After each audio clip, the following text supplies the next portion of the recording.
it kind of helped them advance. I mean, do you think this was a conspiracy? Gotta go Jacob Butter. Gotta go left. No, we're talking about the players. That's tournament champion into the podcast. There he is, right there. Oh, he doesn't even know how to watch. Go to youtube.com and search Down Lane Podcast. We had pictures. Good evening, ladies and gentlemen. We are streaming live from the lab at Town and Country Lanes. This is Down Lane Podcast. How's everyone doing tonight? I'm your host, Kyle Haines, and with me is the assistant to the host, Anthony Scaccia. I'd like to welcome myself back for like the 20th week of being the guest. It is good to be here again. This is 31 episodes, so... I mean, I'm not ignoring everybody. I'm just making sure that I have my information for a little bit of the recaps, just to see what we're doing tonight, and want to make sure I got everything kind of squared away here. Okay. Don't forget to like, subscribe, click the bell to get alerts from the channel. You can visit our Etsy shop, check out our apparel and whatnot, and you can also email us at downlanepod@gmail.com, and you can also download the podcast on any major podcast outlet if you can't watch on YouTube or Facebook. And while you're doing that, give us a 5-star review. Why don't you? Tonight, we are going to be recapping some World Series bowling action. Got some big winners so far. 3 different tournaments took place this week. Big winners. Actually, quite a bit of big. 4, I guess. Some big prize fund this week, I will say. There's a lot of opportunity out there for the players. 20,000 a set. You know what I mean? So it's pretty big. Not really. 20,000 is a good amount, Kyle. Not for a professional sport. No, it's not. Well, you know what, Kyle? Nobody asked your opinion, okay? You're right. But here I am giving it. And then the second subject of tonight's episode, 14 pounds of fury. We talked to Stu. Stu told Kyle. Thank you, Ray. What's up, Ray Ponte Jr.? Welcome to the show. He agrees with me. I agree with me too, Ray. 20,000 for a professional sport is way too low. Pizza Wings, what's up? How's it going? Pizza Wings. Yeah, Ray says bowlers don't make nearly enough. I agree. That's why they need to get some sponsorships out there. Work on that, Kyle. So yeah, 14 pounds of fury. We are testing it out. By we, I mean me. You're definitely not testing it out. I am too. You're not testing it. You're basically. I have not 100% committed. We'll get into that later. All right.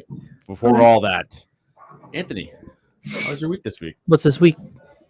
Boom. Another Monday, week down. didn't bowl. Tuesday, boom, didn't bowl. Wednesday, bowled little. That's it. Sunday. Did I bowl Sunday? No, I bowled Sunday. You bowled Friday and Saturday. I bowled Friday and Saturday. Yeah. I mean, I guess I can go over that. I mean, Friday I bowled like not good. Bowled pretty not okay. Skippy, thanks, Skippy brother. Rock on, homeboy. I bowled okay. I was like plus 30 or 40 or something like that. So it was plus 70. We went like 3 to 142 feet. I thought it was higher than that. Or is it the first block? First one was. Just didn't bowl good. Russian stuff. Pizza Wings. I'm not that kind of guy, but Mr. Ponte, I need to stop my rant. That child needs to not get that mullet cut. Whoa. Stand by, folks. Stand by. That is serious news. If he cuts his hair, I don't know what I'm going to do. We need a picture, or it didn't happen, Ray. This so for the people that are watching that don't know, it happened already. Yeah. No. This gentleman bowls here, Mr. Ray Ponte, and his little boy was the greatest. Had apparently the greatest. No, he mullet didn't. He didn't have of all time, and can't believe we're not it even was. Exaggerating. This is he no had joke. Locks of love, that kid. I mean, he had it. I mean, he looked like Thor. I mean, it was unbelievable hair. Super business in the front, and really long party. Crazy party in the back. And he could have taken the national championship home. And Ray has failed us. I mean, it's not his fault. His wife probably wanted the kid's haircut, and Ray just, hey, do I go Listen, bowling? Do I school get? pictures already happened. Doesn't matter, what's man. the I mean, deal? that mullet is just, you know what I'm saying? It was sick. Is, It was sick. Back to my rant. Should I go back to my rant? I just can't believe it. My brain's fried. Totally ruined. It was 100% Jenna. Well, I knew it was. I'll tell Stephanie that she's not allowed to bowl here anymore. Jenna, you're not allowed to be my friend. The picture will be up at the door. This woman is no longer entered into the center. But we bowled our Donato and 30 over, 40 over, somewhere around there, maybe 27. I don't know, somewhere around there. Cut was 70. Bolt bad one game. Gave a lot of pins away. I could have had a lot more, but I just didn't bowl good. And I had a caffeine thing before I went. Buddy, I was like, go again with the freaking caffeine thing. I can't do it anymore. I tried it. My brain was going so fast, and my body was going so much faster. I can't go that fast. I'm a slow kind of guy. So why don't you if I only drink half of it? Yeah, but if you think that you need some sort of energy kick or mind booster or something, no, it just helps you focus. Right. Why don't you try something different other than 1,000 milligrams of caffeine? I only had 150. I don't know what's in it. I'm just saying 150 is the equivalent to a cup of coffee and a half. So why don't you drink a cup of coffee or something? I don't like coffee. Or the like. I don't think I can do it. Anyways, so after that experience. What's up, Mike? What up, Mike? How's it going tonight? Didn't have the greatest result. So went back Saturday morning. Nobody really was there besides 3 other guys. You need 5 people to do a shift. So I didn't get to bowl that one. So I went home, had some lunch, went shopping, went back for the next shift, and started with a 169. I don't know, whatever pair, 17, 18. Awful pair for me. Apparently it's the highest scoring pair in the house this year. Well, not for me. I went there twice and didn't shoot 200. Just couldn't get the ball down lane. The ball just hooked immediately. So I just had some issues. Didn't throw the ball good. Yes, you got a pizza wings. Then we went to the end pair 1920, which is normally the hot pair. That ball gets down lane so much better on that pair. I ended up shooting 260. So I almost went 100 over. Right around, it was 259, 258, whatever it was. So I'll just say 260, make it even. Got back to plus whatever. And then I proceeded to shoot 240, and was 100 over and missed the cut. Yeah, it was pretty deflating. It was the first time I was actually a little bit upset I did not make the cut. Because a plus 100 over was probably good enough in every shift but that one. Yeah. I don't know how you did because I was not there on Saturday. I bowled okay on Sunday. I was there Sunday. I bowled Sunday. And it was 42 feet, 29 milliliters, 3-1. And my ball hooked at the dots, or at the arrows. It was a very early hooking center, at least for me. So I had to use a kinetic cobalt, and that's what I really knocked them with. I couldn't use anything strong. If I used anything that hooked early, I got no down lane motion. The ball gave me a lot of over-under. So I had to use a rattler the first day for plus whatever, and then the 100 over, I was really 140 over roughly.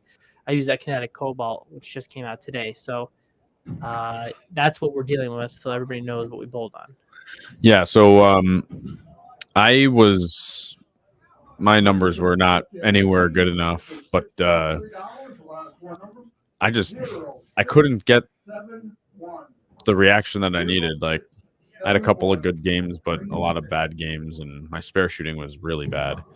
So I'm coming back from a week at the Masters of Bowling and just making every single spare. Yeah, so did I. And then I come back and my spare shooting was absolutely atrocious. So I'm not sure what happened, but in any event, there's not a lot of things to look positively about on Sunday.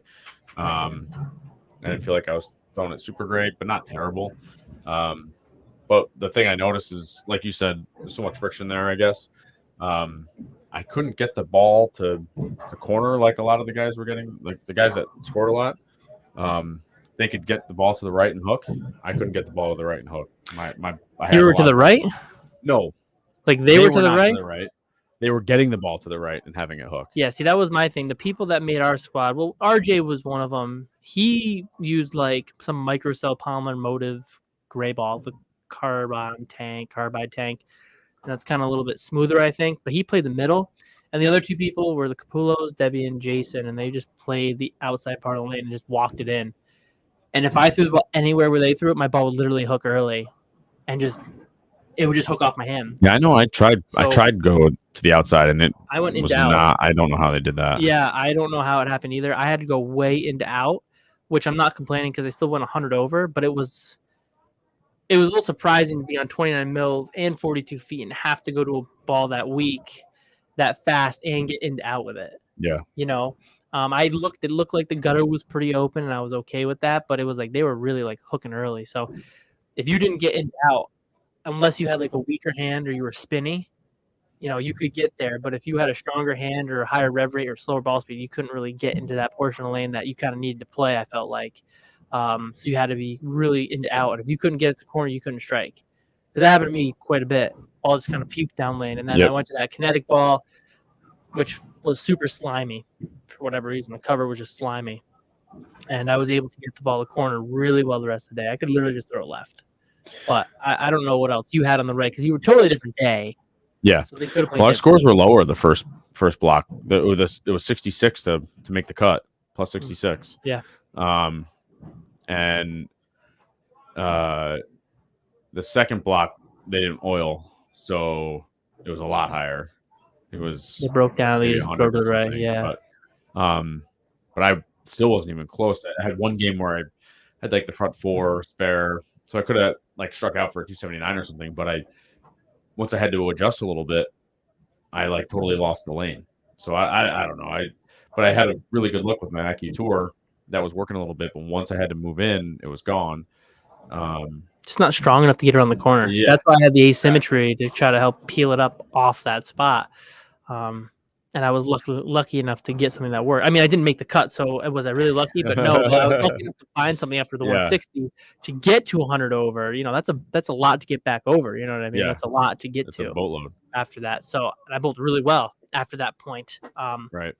But it is what it is. I mean, you know, I was one tournament I wanted to really make the cut. I thought I bowled pretty good. Just didn't happen. So yeah, we're gonna see 20th anniversary of the Donato singles. Really.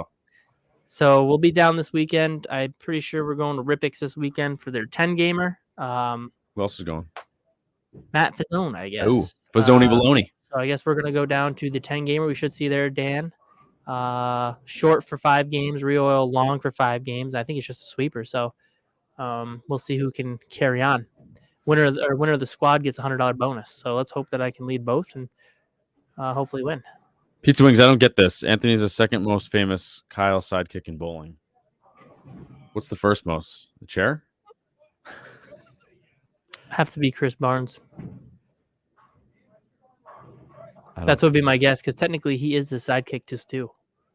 Right? Am I getting that right? Oh, I get it. Okay. The second most famous. I get it. Okay. You know what I mean? No. That's what my guess is. Anyway, all right. So yeah, not much to go over this week anyway, except for the tournament. But and then you'll be going to Rippix this weekend, and I will be home celebrating your birthday, family, and that's that. Oh, okay. I'm better than Kyle. Okay, got it. Oh, that's right. Because I get it. All right, now I get it now. There we go. I like that. Oh, before we go on, we do have to bring up some actual sad news, not about a mullet, but Tom Clark did announce today that the owner of Thunderbolt Lanes, where we bowled the Masters, if you guys didn't know, that's where the Masters is contended. Tom Strobel passed away this morning of a heart attack. So our condolences to the Thunderbolt family and his family. And that will be... I met him. Yeah. That'll be sad over there. But that's quite an amazing... we talked about it before on the show, but what an amazing place that hopefully it doesn't go to waste there, you know what I mean? Yeah, hopefully. I mean, the GM that's there, her name's Vicky. She was pacing up and down that place. Yeah, she was doing it. So my guess is it's still in good hands. She looked like she was. She knows what's going on. Butt off. So She's got it going on. Yeah, I'm not worried that it won't stand. Keep going. I'm sure it'll continue and be fine, but it is sad news there, and sad news for the PBA. They just lost, or Woodland Bowl. I'm blanking on his name. Jesus, Kyle, you should know all this. You said it right before the show. I know he just died as well earlier this year. Jim Doty. So yeah, tough year in bowling. So okay, World Series bowling. You got it. Let's talk about it. A lot of action has happened this. Have you been able to catch the Kyle, or I have caught very little. Baseball season has started, and I'm not talking about the pros because I don't watch baseball. I'm talking about the minors. Your son's league. That's right.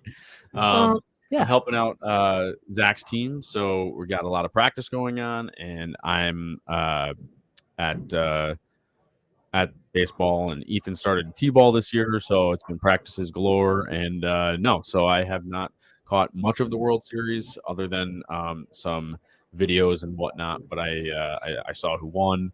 Looked like some interesting shows. I saw the Jacob Butter incident or heard about it. His double foul. He sold the shoes, by the way, and went back to the other ones. He actually sold them? I don't know if he sold them, but he went back to the other ones. All right, so let's talk about this. This was on Cheetah, right? Wasn't this the Cheetah show? Yes, this was Cheetah. So it was interesting because the beginning, first shot, AJ Johnson guttered. So everyone's like, "Oh my god, how do you gutter on Cheetah?" Yeah, pretty sure it was first shot. Then we go along a little bit. Butter fouls. It's crazy. And then there's 2 more gutters by AJ Johnson. And then at the end of the match, Butter fouled again. It basically cost him. But he did leave a split on the foul, and then he spared it, and then he got a chance for a fill ball. So it's interesting. But it was interesting because we had 3 gutters and 2 fouls by professionals on Cheetah. On television. And on one match alone. So it was pretty crazy. And that was the first match. And that's the match with Sneakers, isn't it? Yeah, Sneakers was after. So but that's a show with Butter Sneakers. Lost to Joe Grondin. Butter lost to AJ Johnson. So let's pause for a moment. Pause. Okay. I don't know when he actually got his new pair of shoes, but do you think that he actually got a brand new pair of shoes right before the TV show? And if so, why would anyone do that? Can I unpause? Yeah. Okay. All right. Jesus. That was hard to hold my breath in. Well, here's the thing: is we got a message. I'm gonna say we because I was included. Brunswick people who are on their staff, they want them to wear their shoes. So I'm wondering if they're trying to enforce, hey, you're on TV, we want you to wear our shoes. So he got a pair of Brunswick shoes. Now I don't know if he had an older pair of Brunswick shoes. I don't know. So don't quote me. I don't know. What did he wear before, Dexter or Brunswick? I don't know. He went back in the recent show, so we could probably go check. I didn't get a chance to check because I was running around. Banquet day is the second day he bowled, so I was doing some other stuff. But he fouled with the Dexter shoes or the Brunswick shoes on, and right after on Facebook he wrote, "Does anybody want 9.5 lefty shoes?" Brand new, I guess they were brand new, lightly used. From what I understand, only a few fouls. So some fouls are out of them. I don't know if he went back to different Brunswick shoes or if he just had Brunswick shoes that he just were like, "Oh, I should replace these because I'll put them on the show because they look better than my other ones." Because maybe Grondin might have done that, with his shoes. But anyways, I don't know why he switched or whatever. I mean, I wouldn't switch going into a TV show. Not a chance. I guess a lot of people are having trouble with the approaches though. So that was a change, but why wouldn't you do it during match play or qualifying versus the second block of qualifying versus? And I assume he tried all of his souls. And I'm stuff. sure he did it in practice, but I'm sure he just had a little extra slide because I just got some new shoes in today. I got my Brunswick Furies in, and I did put some of the pads on, and I know my Dexter ones are worn in, but I mean you do slide a lot, and they're very comparable slides. I'm sliding a ton more, so maybe he went from the same one to the same slides and everything and heel on the shoe, and then just went out there and he just slid a little extra more than he normally would. Maybe, yeah. Because that when you get a new pad, you slide a lot more. When we went to nationals, I had to put a fresh pad on to slide more, and when I came home, it was like glass. I couldn't even use it. So I had to take it off. because it's worn in a little. So I don't know. I feel terrible. He was really upset. Like, I thought he was going to cry. Yeah. Like, I felt bad for the guy. He looked like he was going to cry, stuff like that. But then A.J. Johnson moves on after 3 gutters. Never say never. It's crazy. He threw like the back 6. And then he faced Sneaker Guy. Sneakers, Joe Grondin. Now, listen, I don't know. Maybe I'm wrong here, but I don't think he should be allowed to wear Nikes. I don't think that's allowed. I mean, if you're going to make players pay for certain shoes, or people pay for the rights to be on the players' feet, like Grondin could put Dexter's on and just put 2 stop shoes on. Yeah. And represent Dexter or whoever it is. Michael, we're going at the beginning of June 8th and 9th. We're bowling in Reno. Yeah. So I don't understand why they're like, oh, you can tape your Nikes up. Well, they didn't let you do that before with your shirts. You had to wear high five, but now you're gonna let this guy wear only Nikes. if you're okay. So I think you're wrong. No, I think let me correct that. I think your opinion is wrong. I just don't understand why. But here you go. So here I go. Yeah. Again on my own. For whatever reason, they decided that the sublimated jerseys. Well, I know what the reason is. High Five paid them. This is before this year. Sure. High Five paid them to not allow sublimated jerseys. Good business move. Right. Completely get it. But you could wear any other polo shirt, sure, that you wanted to, or button-up shirt, sure, that you wanted to, that fit inside of the PBA rules. Okay. All right. So that was an option as far as the shirts go. Shoes, though, if my memory serves me right, says nothing about sneakers. So like, what if I get that they offer rubber shoes? Same thing as shoes. Put them on. But you'd have to special order that, right? No, the Dexter ones are interchangeable.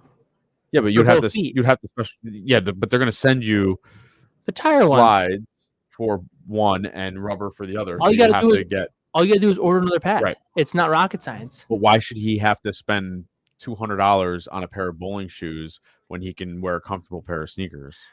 Why does Dexter have to pay for their product to be on the PBA tour? Now again, talking about rules, if they are going to enforce that rule and make them tape it up, why aren't they enforcing the shirt rule and allowing I know you've talked about that, to wear T-shirts on TV or during the tournament? Right.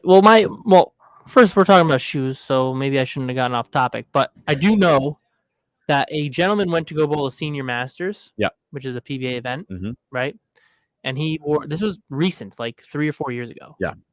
And he wore a pair of Lins. Yeah. And they stopped paying, I forget how many years ago, but yeah. So guess what they did? They made him go buy shoes. But then this guy can wear Nikes? That's not right. But they're not bowling shoes. Is he bowling in those shoes? Okay, let me ask you this question. Pants and shirts that have logos on them are allowed.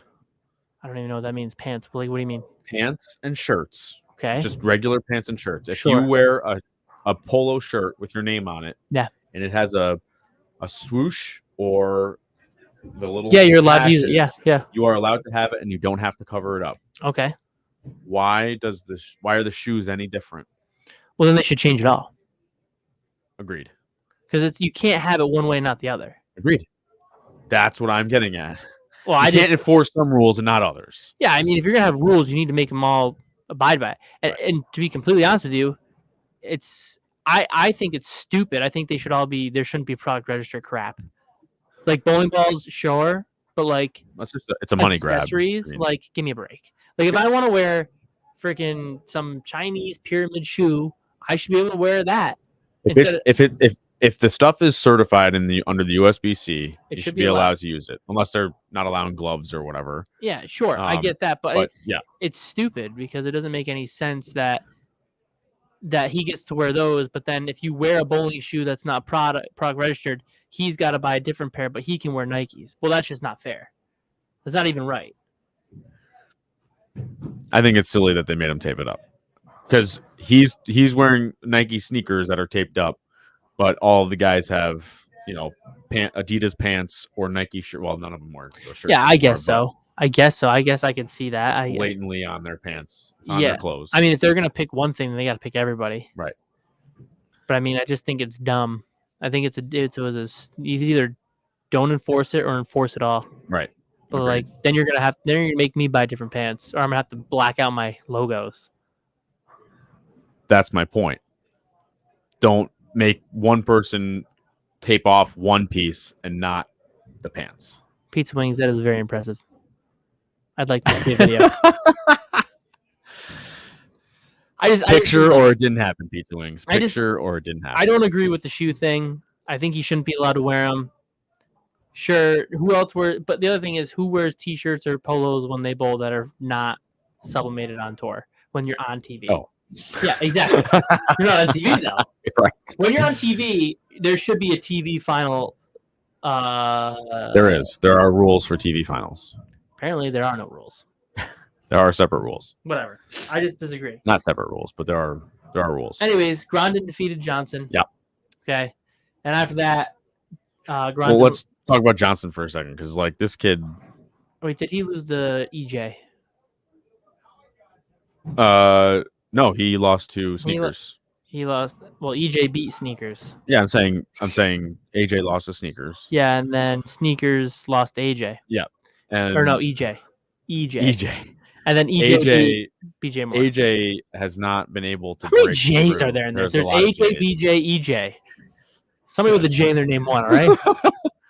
But anyways, but AJ has not been able to have his breakthrough. No, I mean, and he didn't bowl bad. I mean, it happens. I mean, he won. He won 208 to 203. To get there though, and then he shot 194. He had that awesome roll off. Yeah. Against James Blomgren. Is that who it was? Yeah, he came in 6th. James Blomgren. Okay.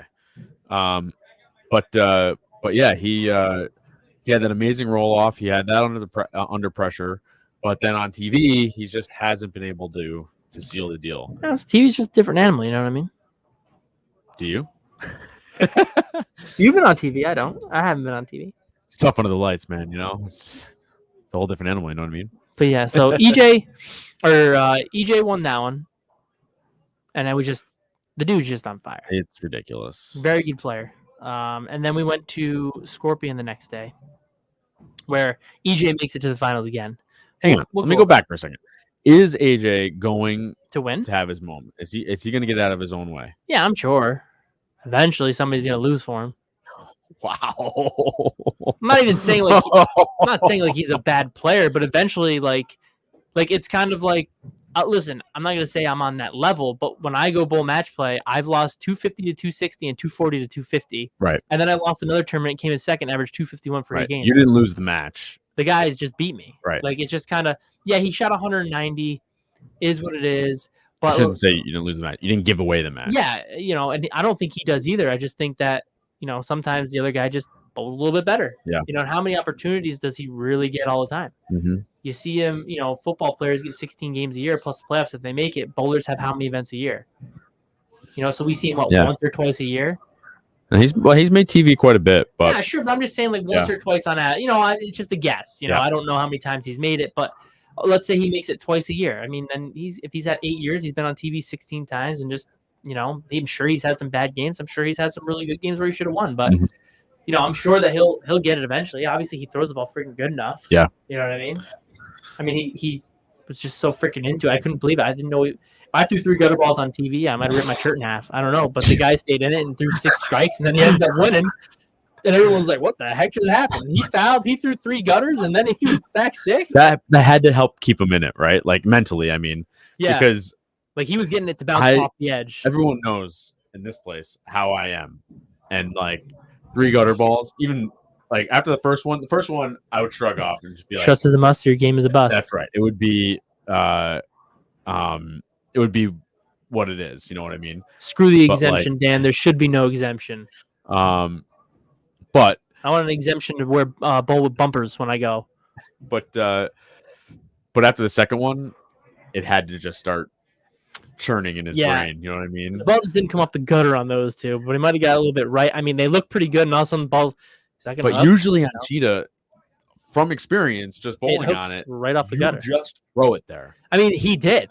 Yeah. It just never hooked. It never slowed down. And then on the other ones, it peeled up. Actually, he couldn't throw it to the gutter. He had to be a little bit in of the gutter. Yeah, and I was watching some of EJ's shots, and granted, he's the last game, but he didn't have to throw it anywhere near the gutter to strike. No, he could throw it by around 5. Yeah. Well, yeah, that's what happened. As soon as AJ got a little too far right, it just never rolled up and rolled right in the gutter. And then that's what happened. And there was a bunch of hold in the middle somehow. And EJ was like, shim, or something like that. Because my dad's like, oh, you had to shim it on that lane. I was like, Dad, what the heck? Shim? Frig? Shim's under the lanes. Yeah, you know? That's what I thought. But that was a good TV show. That was really good. That was a good one. In terms of like entertainment value for the actual matches. So EJ got his 20th. He got the 20 club. Yeah, guy's just good. Ridiculous. How old is he? I don't know. 30 or something, or 20 something? He's got to be older than me. He's got to be way older. He's got to be like 36. He's got to be your age. All right, I'll look that up. You talk about the shark, right? No, or scorpion? Scorpion. Okay. Then we had Scorpion. I don't know how much I got to watch of this one because this one I was doing a little bit of stuff. Actually, to be honest with you, I didn't even watch the first match, so I can't even give anybody a recap. But it was Jesper versus Simo, and Jesper won. The second match, we had Santu versus Jesper. Santu just didn't bowl good. I don't know what happened. I didn't really get to see a lot of the shots. Jesper won. I did get to see. I didn't even get to watch EJ Tech and Svensson because I was doing some other stuff too. It's 31. Svensson shot 158 on TV the last game against EJ, and EJ only shot 180. So obviously the lanes were a little bit weird. Santu shot 180. It's unusual for Jesper. Yeah, well, I think he used urethane. I watched, and too long maybe. He yelled that his ball rep looked unhappy with the ball rep from what my father was telling me. Did he go full Viking on him? I don't know. He's a big dude. I mean, yeah, he is. And that beard has gotten him to become he's aged full on Viking. Yeah, and it's nuts. My dad's like, he just didn't look happy. He goes, I don't understand why he kept throwing urethane because it just kept going away. And he knew it. He basically ride or died with urethane, which everybody knows. Fenson's thing is urethane with his rev rate. So, like, how does he get out of it? Well, I guess he doesn't. Just keep throwing it until it doesn't work anymore. And it shot 150 that game because they're on the same pair, right? So he's transitioning it. Yep. And EJ ended up winning that game. He's on the right. No big deal.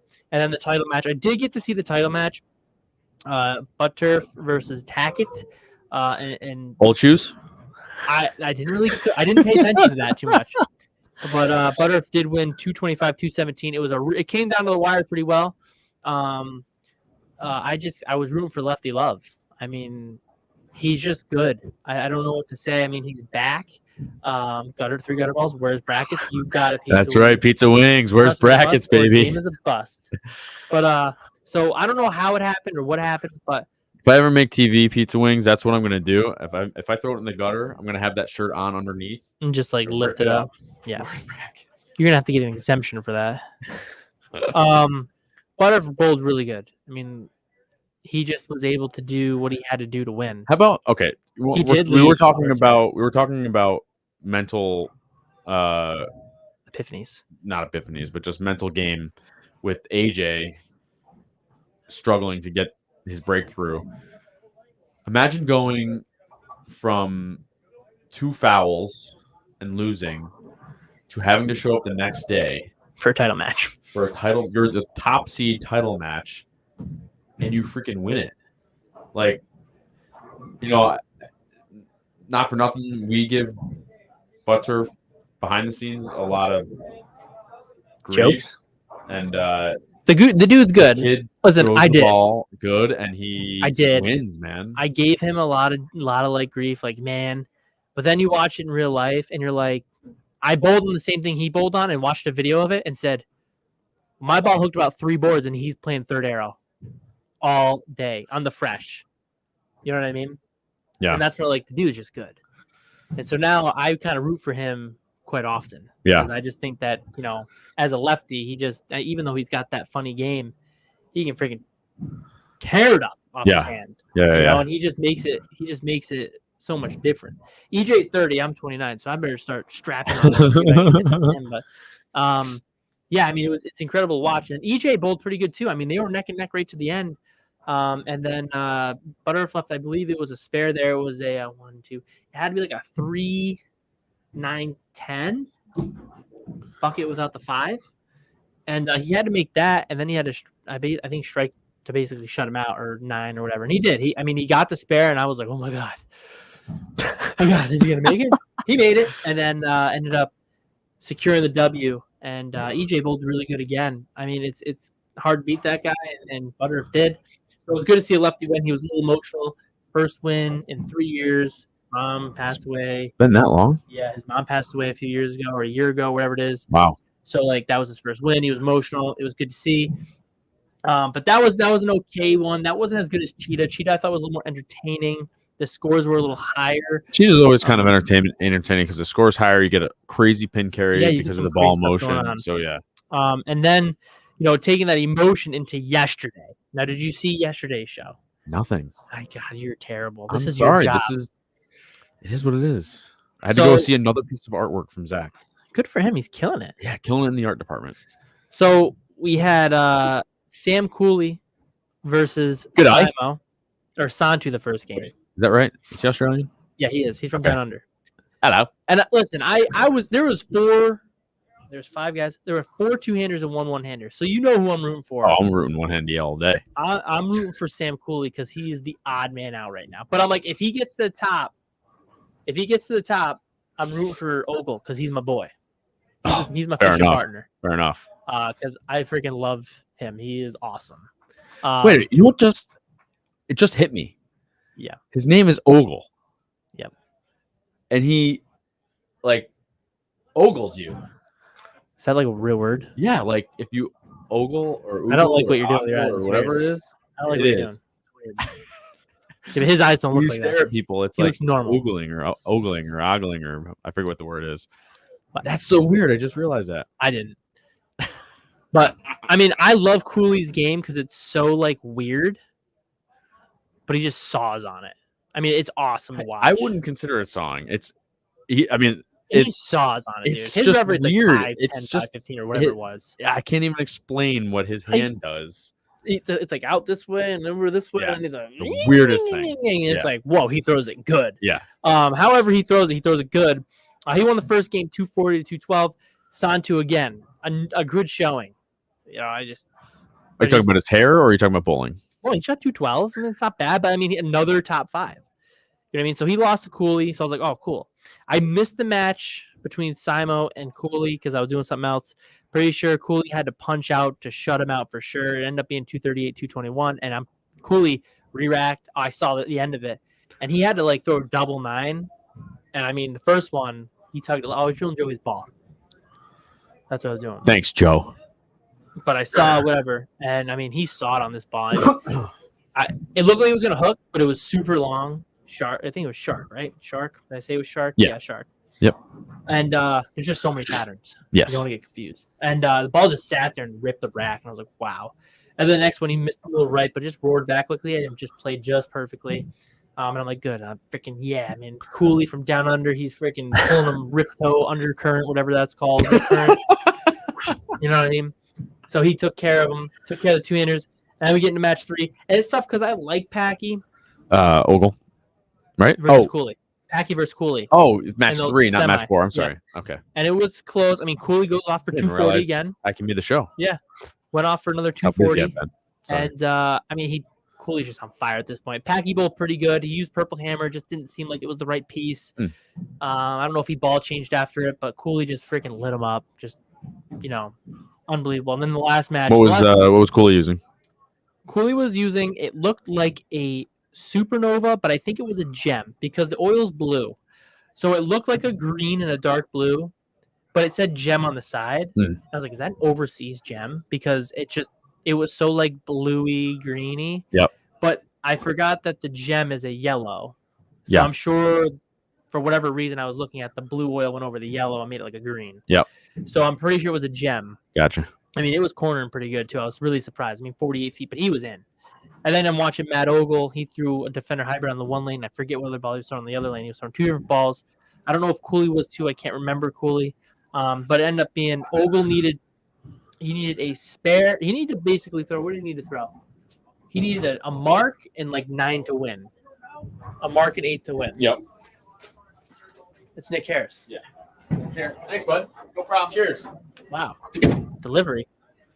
Wow. Yeah, I got my delivery service for it's our league banquet tonight. Cheers. Okay then.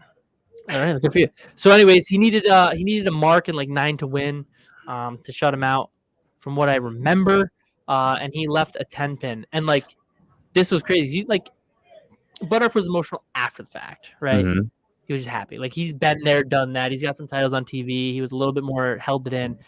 Ogle, after he left that 10, it was like you could tell like this guy's mind is like racing. He was like taking a drink of water. He was like, you could see he was like, I gotta make this spare. I can't washing over him. Why do I have to make? Why couldn't I have just struck? Yeah. So I could just throw a missile down the middle. Yeah. He's like, I gotta make this spare. So he takes a drink of water, grabs his ball, gets up there, and I'm like, come on, dude, you can just made 100 million of these. All you do is keep it on target. Yeah. And you could hear like Randy was rooting for him, like, come on, keep yourself calm. And I'm like, buddy, he doesn't want to listen to you right now. He just wants to zone in on that pin. So he goes up and he does make it. And then he needed like 8 to win or something. And he ripped the rack for 10 and just pure emotion out of him. He was super happy. First singles title. Yeah. He won with Rash in the doubles. Mm-hmm. First singles title.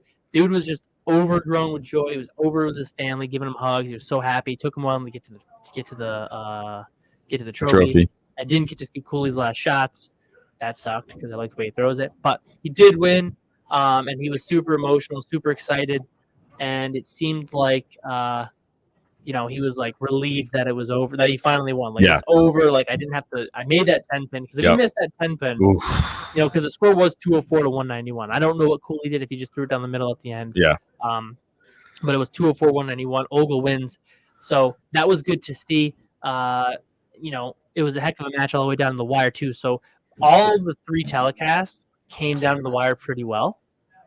And there was some good action. I think that Scorpion was the worst in terms of like as far as being boring or whatever. Yeah, I mean, I didn't watch the whole thing, but you had a game where 2 guys shoot 180 and they win, or 190. At least the other ones, they were like neck and neck, and the finals were super close. Like the finals of every match, there was no shutout. I mean, they had to do something in the 10th to make it happen. Right. And it seemed like all the guys did it, and that's good because they're all pros. So I'm glad they did. But it was a heck of a show, heck of 3 shows. Congratulations to those guys for winning. I think each one of those guys got at least 20,000 on top. I heard. And second was 12,000. I heard Troop made it into the booth.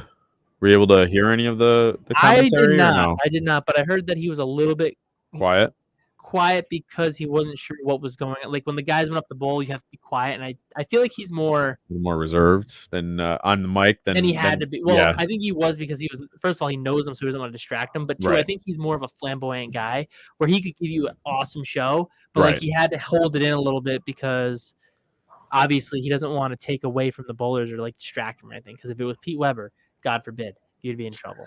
But now we've got on what do we have? I believe it's Saturday, right? Saturday or Sunday? Sunday. The final TV show is on. It is on Earl Anthony, which is 43 feet. And the top 5 is we've got Santu versus Belmo. We didn't see Belmo. Yeah. Until this match, he is qualified 4th. He went 11-1 in match except play. on the USA versus the World, which he went 11-1 in match play. 11-1. Holy crap! Yeah, against Santu. So Santu made another show. 3rd is none other than Lefty Love, Jacob Butterf. He's up there. Hell of a week. And then we've got Simo, and then at number 2, and then guess who's number 1? Who also went 4-8 in match play. EJ. And still was number 1. EJ Taggart. Which is insane. Ridiculous. So he is the number 1 seed. 1 lefty in the show. We've got 1, 2, 3 2-handers, and a 1-hander that throws it like a 2-hander, and a left-hander that's got like 2 arms on it. So guys, we got some serious rev rate. We should have an entertaining show. My prediction is the lefty's going to take it all the way. Wow. He's gonna win from the second match on. I just don't see Santu doing it yet. I mean, hopefully he can climb the ladder, but he's got to face Belmo. And then after that, Attack will be tough to beat, and so will Simo. But I'm just gonna take Simo's always tough to beat, and I mean EJ is EJ. I didn't hear that he drew the plastic ball on the truck. And said, I'm going to throw this the last game of the block. Sanded it down and shot 230 with a plastic ball. That's hearsay. I don't know if that's true or not, but somebody said he went to the truck, drilled it, went out, sanded up to like 5 or 360, and then threw it like on this 43-foot pattern, if I'm correct, to make the show. He shot 230 to make the show. with Holy plastic. crap. Now I don't know if that's true. Reactive plastic. Only one person knows reactive plastic, and that's my cousin. But that's what we're looking at. Top 12 guys where Jesper was in 12th, Matt Ogles 11th, Marshall Kent 10, Packy Hanner in 9, Bill O'Neill, our buddy 8th, Nathan Bohr, man bun 7th, and Chris By 6th. So I don't believe that those guys. I don't think there is another kind of like match play round. I believe it's just top 5 here. But I'm taking the lefty.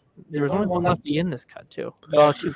So we'll see how do you bet against EJ at this point? It's absolutely insane what he's been doing this year. You know, man, I just it's cool. It's like Patriots Dynasty. The guy just keeps going and going and going and going. But so does Simo. Let's not forget Simo is also having a good year too. I know. It's just he didn't make as many shows World Series. So. At what point does EJ become the enemy? I don't think he does because I think he's just a rootable guy. Like it seems like he's got some pretty good class. Like even after every match on TV, he always waves to everybody. Yeah.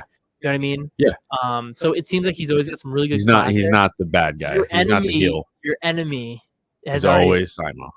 He is the enemy. He is the Pete Weber in a sense of bowling right now. But the difference is Pete Weber, you could enjoy disliking because he was just fun to watch, whereas Simo he whines. He doesn't get angry. He doesn't get amped and fired up. He just gets whining, complaining. Yeah, I mean, I'm sure Weber complained too. We talked about it on yesterday's show. I did as I was walking in the bowling alley last night. I did catch it real quick. There's the hair. The quote. Oh my God! We got the report, the live picture from Ray Ponte. Oh my God! The mullet is gone. Boy, that's gross.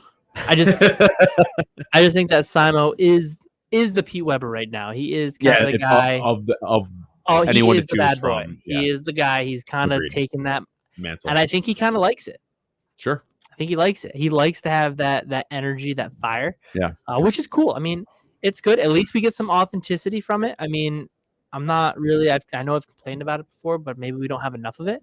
And I just think that the one-handedness of EJ keeps him in like the old school thought process of people. Yeah. There you go. One-handed, right? Yeah. So like guys like the one-handed, don't you ever boo lefties. You got your right-handers there. You've got your old traditional guys, and because he's there every week, like he's able to give like show for the one-handers. Yeah. I mean, let's be honest. I mean, the righty, the old school don't like Jacob Butter because nobody liked lefties back in the day. Right. So Jake's doing it for lefty. I don't think anything's changed. And the righties really like EJ, and then now you've got all these two-handers that are just super high rev rate. I mean, do you think they ever make it go backwards where two-handed becomes a disadvantage? You think they like take oil out? That would be the only way, right? But to make them hook more because then they have to. But we've already seen it. We've literally seen. This is a long, long time ago, but back when the volumes were a lot lower, Belmonte won on TV with plastic. Okay, I don't know. I remember that. Yeah, this is like we're way in the beginning when he started. Yeah. Won on TV with plastic. Okay. You said it just a second ago. Simo went in, sanded a plastic ball, and use them. And use it on that. I mean, I guess they're gonna. They will even no matter what they do on the lanes, they'll get a spy or whatever. Something they'll build a plastic ball, go back to building plastic balls with weight blocks in them, whatever. You know what I mean? So they'll do what they have to keep those guys afloat. I think maybe they should make it more mental than it already is, and give guys 6 balls a day. Oh, you're not going to get an argument from me there. I just think that maybe that would, because then you gotta like the one-handers and the two-handers. Like obviously Belmo's still gonna be good because if you listen to him on TV, the dude just knows what he's looking for. Yeah, like he's just flat out good. But I wonder if that would take out like. I don't know. I'm just throwing this out there because I don't know anybody out there. But let's say EJ has ball reps that he gets a lot of repping and he drills a lot, which I don't know if he does. I don't know if he doesn't. So I'm not saying that he does. Yeah. But does that take him out of play now? You know what I mean? And then it kind of hurts the one-handers. And then it might help another one-hander, but at the same time, your two-handers are all kind of – I mean, Belmo's so – we've seen him on TV. That's why we know he's smart too. Like, he gets it. Yep. Like – it's hard for him to get worse from that. Like, could it hinder more players? I think that limiting the equipment for qualifying, then maybe allowing you to change it up for like every day or so. whatever. I Yeah. think that'd be okay, but But you get 6 today. The other thing, the other major advantage is the repping. You know what I mean? So like, what I did notice though is none of the reps actually coach. No. So from what I noticed anyway, I don't think anybody actually says, It "Hey." might be more hands-on when it's a smaller field. Maybe, but I didn't really see They just anybody kinda came say yeah. like, "Oh, you aren't throwing it good today," or like something's, maybe you gotta throw it this way or I whatever. don't think they coach. All I think they it's just do lane is play. Just It's balls and lane play and They surfaces. just trust that the guys are so good that they are throwing it good. So that was the thing is when the ball rep came down to talk to the lefty that I bowled at the Masters, Kim, he was like, "Hey, Kim, you good?"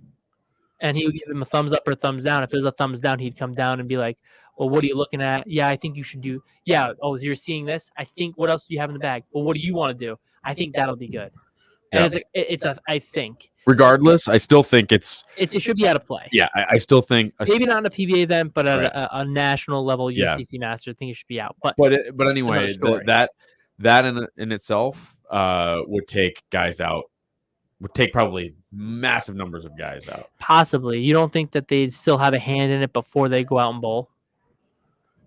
Maybe, but like once the lanes start transitioning, you have to think for yourself. Yeah, but don't you think like, okay, we expected to transition like this, so you're going to use this ball XYZ. And it's like, okay, this is what you're going to want to use on fresh. Okay, but it might not be that. Here's your 6. Think of it in your own mind. You've had a game plan expecting a certain transition, and how many times has that worked out for you? I mean, how many times do I face transition? Fair enough. I mean, I'm just going to throw this purple harder. There was a transition at the Masters, and no, I mean, I bowled good the first day, but it was not nearly what I thought it was going to be. I thought they kind of played like practice session, except they hooked a little earlier. And then the next day on fresh, like practice session. Yeah, and then the next day on fresh, like they were a little bit tighter, but they were. So this is what we were talking about, Stu. It felt like the oil wasn't as wide, and the pattern was a little bit shorter. So like my ball came off the edge harder, so I couldn't get as close to the gutter because it came off of it too much. And then that's when I needed that other ball. And then the next day, the pattern felt longer and wider, so I could get on the gutter more. And the ball went longer. You know what I mean? Now it might not have been. That's just the way I looked at it in my mind. Did it work? Because I'm weird. But for other people, I don't know. Like righties, how do you make a game plan? I mean, if I was righty, I mean, it's got to be easy. Just grab a different ball that hooks more down lane, just move left and throw it right. I mean, how hard can it be? Right. There's so many of you. I mean, Jesus. Yep. Just keep drying out the right, move left, and throw where it hooks. I mean, yeah. That's what the pros did. Right. When they're all in the same spot. They're moving left. Yep. I'm just, whatever. Maybe I'll start bowling right hand. All right. We are going to talk about one more thing before we go, because we only have a few minutes left. Before we do that, don't forget to like, subscribe, click the bell to get alerts from the channel. Check out the Etsy shop. Don't forget to email us at downlanepod@gmail.com if you have any questions or want to talk about the show. And you can also download and listen on your favorite podcast outlet if you can't watch on YouTube, if you're driving along in the car or whatever. And while you're doing that, you can give us a 5-star review. Now, 14 pounds of fury. It has happened.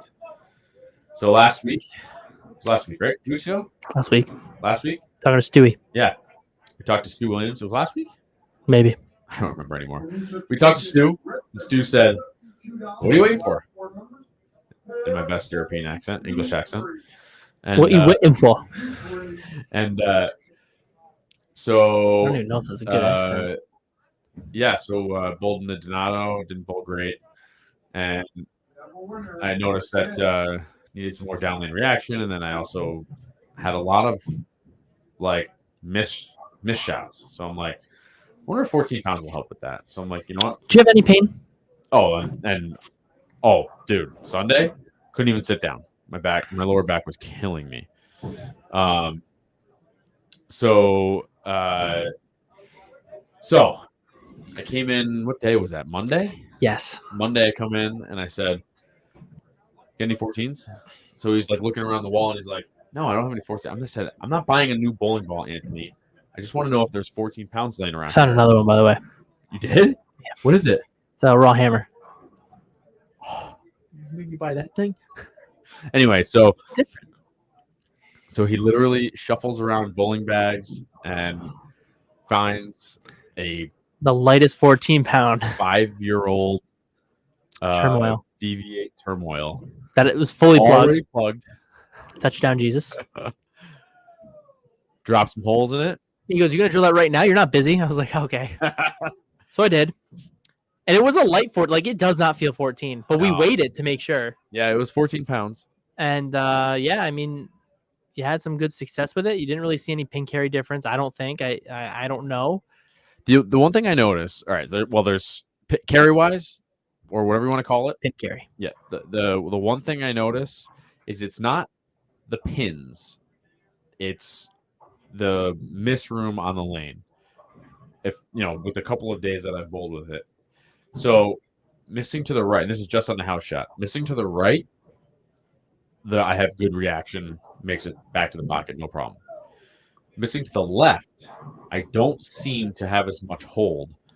And I believe that's because the stored energy that the 14-pound kind of just whips it more. Yeah.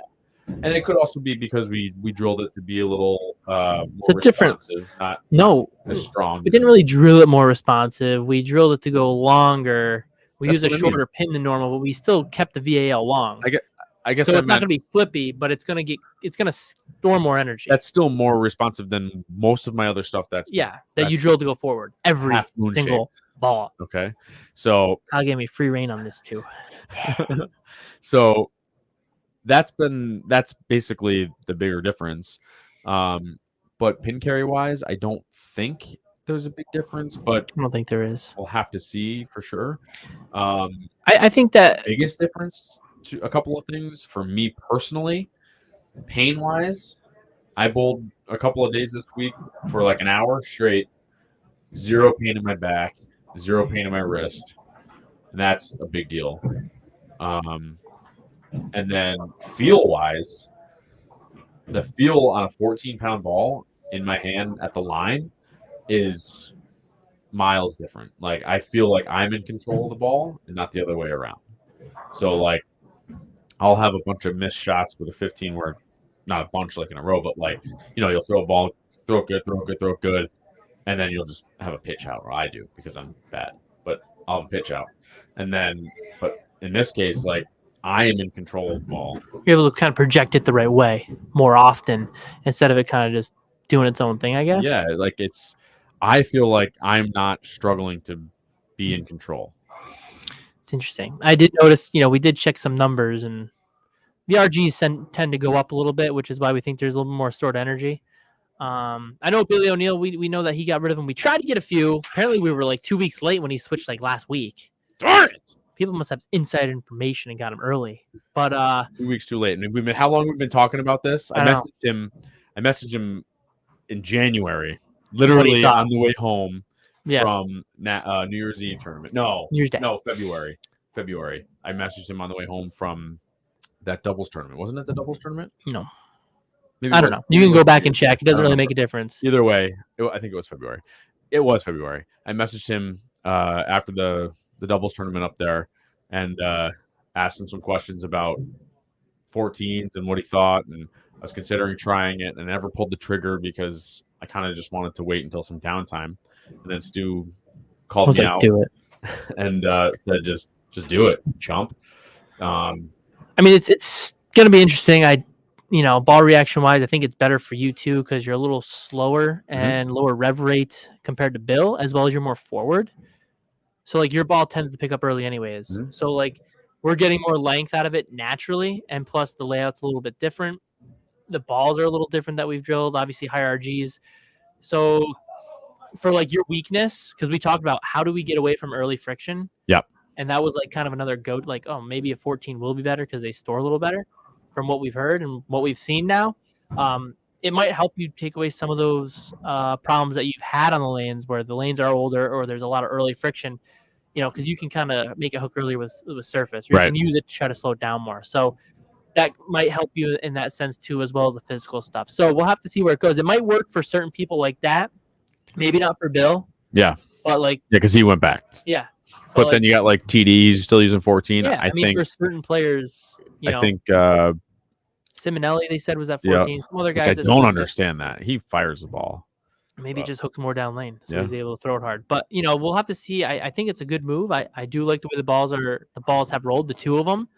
And we just drilled up before the show an RSTX2, and he's got a Nova now. So we've got a sport shot out there tonight. Right now, what's that mean? Just means I'm crazy. So we've got a sport shot out there tonight, and it's 39 feet, and we're probably gonna have him go test a few and see how they work out. So we're gonna have to drill that. What'd you find again? Raw hammer. Raw hammer. Plug the fingers. That's not gonna work out there. Never say never. Oh, it's 39 feet. So. That is. Well, on that note, yeah. Is this our last episode? Oh yeah. We need to tell the people, or what? Is this our last one? Yes, it's in the title of the show, which you can't see. Yes, this is the season finale. So, thank you guys for sitting with us all year long. Our league is done, and also I've got baseball games and practices and stuff. So Thursday night sweepers to make it, and then also I run sweepers on Thursday on the Sports Shot at 6:30. So will podcast not be able to hang in. We'll be ceasing for the summer, but we will be as per usual popping up some videos and whatnot. Hopefully on Instagrams. We try the tubes. If Kyle has time. Yeah, if I have the time, because I don't know how to do any of that. So yeah, be prepared for all that. But again, thank you guys for hanging with us all season long. We had fun. We had 31 episodes this year. This is our 31st. So thank you guys, and thank you guys for checking in with us every week and or whenever you guys get to. So we will. Deke Halowich, what's up, buddy? I didn't know you were using 14. Well, thanks. You make me feel like a man. So look at that. He gave you some. My buddy Fazzoni Baloney said that the same exact thing. Fazzoni Baloney. Which we did drill at about an inch stronger, half inch stronger too. Actually, an inch. So yeah. Thank you guys again, and we are heading off to Michael. We're heading off to Reno in a month and a half. Yeah. So we're practicing for that. Getting ready. And so ignore what I said on the last podcast about getting rid of the phase 2 because I might be drawing an entire new arsenal. My sister's going to kill you. Yep. Good thing we get league money tonight, huh? All right. Guys, thank you so much. Have a great summer. Thank you to Austin Van Buren. He didn't make it tonight. We are producerless, but thank you very much, Austin, for another great season. Thank you to Jack Scaccia, proprietor of Town and Country Lanes, for another great season. Anthony, great season. Thank you to my family, Stephanie, Zach, and Ethan. Jam bread. So I'm seeing where I am. Oh, I have people messaging me about practice right now because we're late. All right, guys. Have a great summer. We will see you guys next season, God willing. This is Down Lane Podcast.